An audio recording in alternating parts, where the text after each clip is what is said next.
જય માતાજી, અન્નપૂર્ણા રસોઈ ઘરમાં આપણું સ્વાગત છે. આજે આપણે બનાવશું ખંભાતનો હલવાસન, જે દેશ વિદેશમાં પ્રખ્યાત છે. તહેવારોમાં બનતો હોય, દિવાળીમાં બનતો હોય, આપણે આજે એ બનાવશું. તેના માટે આપણે આ વસ્તુ લીધી છે. આ 500 ગ્રામ દૂધ છે, આ તો 150 ગ્રામ જેવી ખાંડ છે, આ 2 ચમચી ઘઉંનો લોટ છે, જાડો આપણે લેવાનો, આ બદામ છે, આ ઘી છે, અને આ ગુંદ લીધું છે આપણે, અને આ કાજુ છે, અને જાયફળ છે. આ જાયફળને આપણે ઝીણું વાટી લેવાનું છે. હવે આપણે ગેસ લગાડશું, એમાં આપણે આમાં ઘી નાખશું. પછી જોશે તો આપણે બીજું નાખશું. આમાં પહેલાં આપણે ગુંદ તરી લે.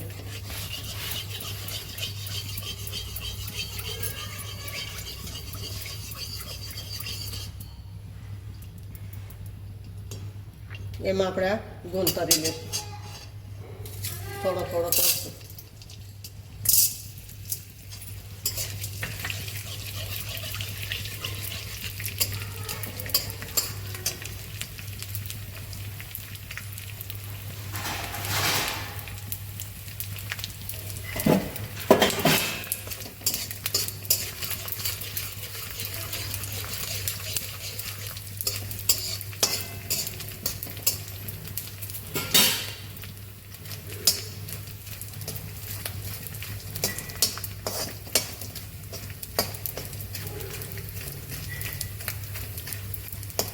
થોડો લાલ થવા દેવાનો. આપણે ગુંદ તરાઈ ગયો છે, અને કાઢી લઈશું.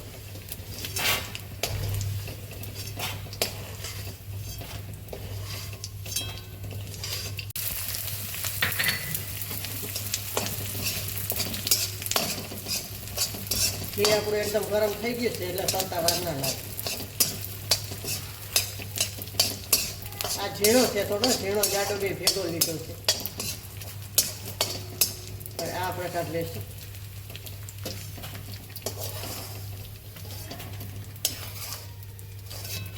હવે આપણે આમાં ઘી નાખશું પાછું.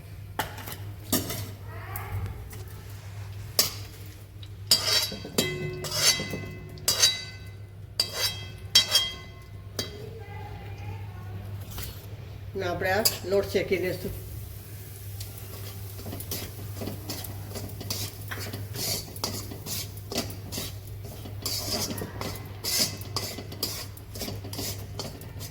ઘી નાખી દઈશું આપણે બધું.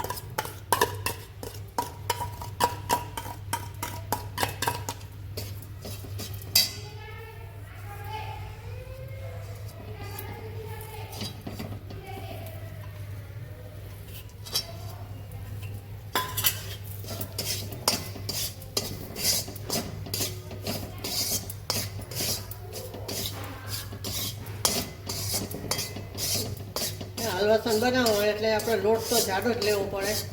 ઓલો ફાડા લાપસી નો લ્યો તોય પણ ચાલે. તો મેં આ જાડો લીધો છે, આપણે જે લાડવા લાપસી બનાવી.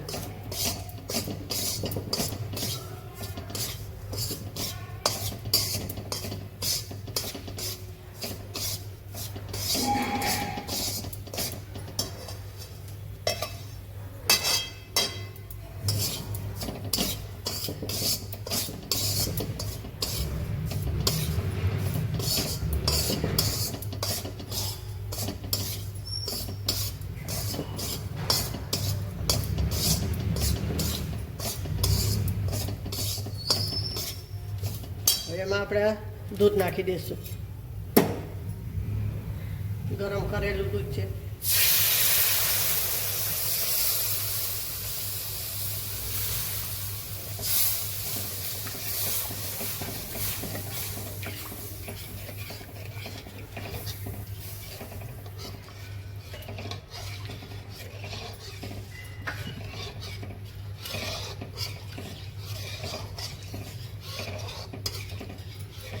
આપણે આ દૂધને ફાવવું પડે, એટલે આ ગુંદ આપણે નાખી દઈશું. એનાથી થોડું દૂધ નાખશું. આપણે મલાઈ નાખી છે દૂધની.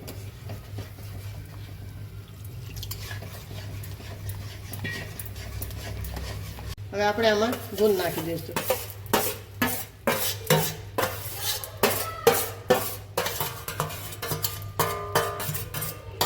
ગૂંદ નાખવાથી આપણું દૂધ ફાટી જાય એટલે હલવા સાંજ કમ્પ્લીટ થઈ જાય. આ ગૂંદ બધે ઉગડી જાય. હવે આપણે ખાંડ નાખી દઈશું.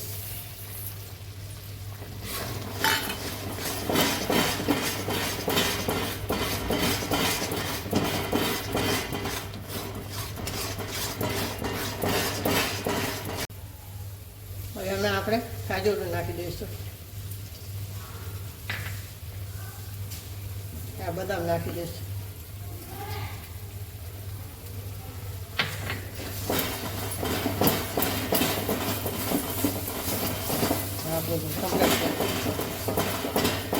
હવે આપણે આમાં જાયફળનો પાવડર નાખી દઈશું. આનાથી સુગંધ બહુ સરસ આવે છે, સ્વાદ પણ સારો આવે.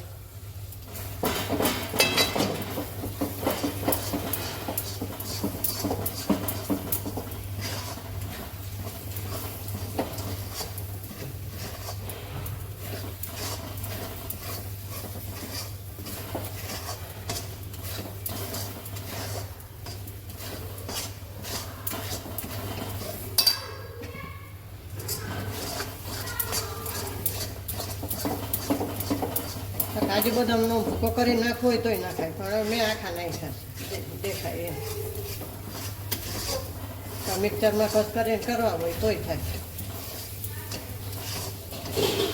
હવે આ આપણે તૈયાર છે. આપણે થાળીમાં કાઢી લઈશું.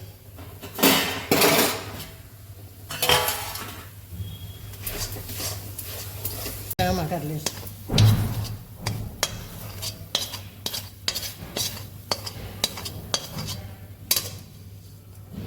આ થોડું ઠરે પછી આપણે વાર લઈશું. આ પેડા જેવા વારવાના. ગેસ બંધ કરી દઈશું. આપણે ઠરી ગયું છે તો આપણે બનાવી દઈશું.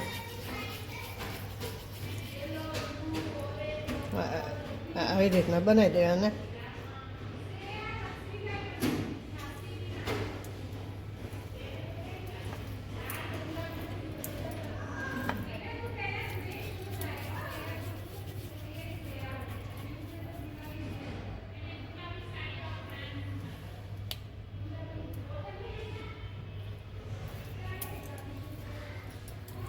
હવે આપણે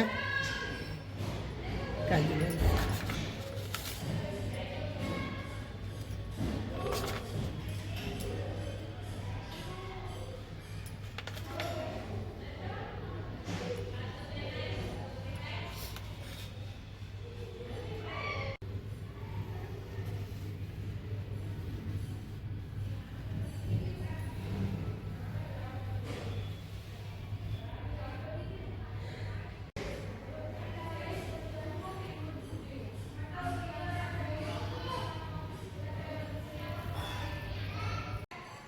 આપણે આ ખંભાતનો હલવાસાન તૈયાર છે. તો લાઈક કરજો, શેર કરજો અને બે લાઇકન દબાવવાનું ના ભૂલતા. સબસ્ક્રાઈબ કરીને કહેજો કે તમને કેવું લાગ્યું અને કમેન્ટમાં પણ લખી જણાવજો કે તમે કેવી રીતે કરો છો. આ રીતે બનાવજો તો સરસ થશે. જય માતાજી.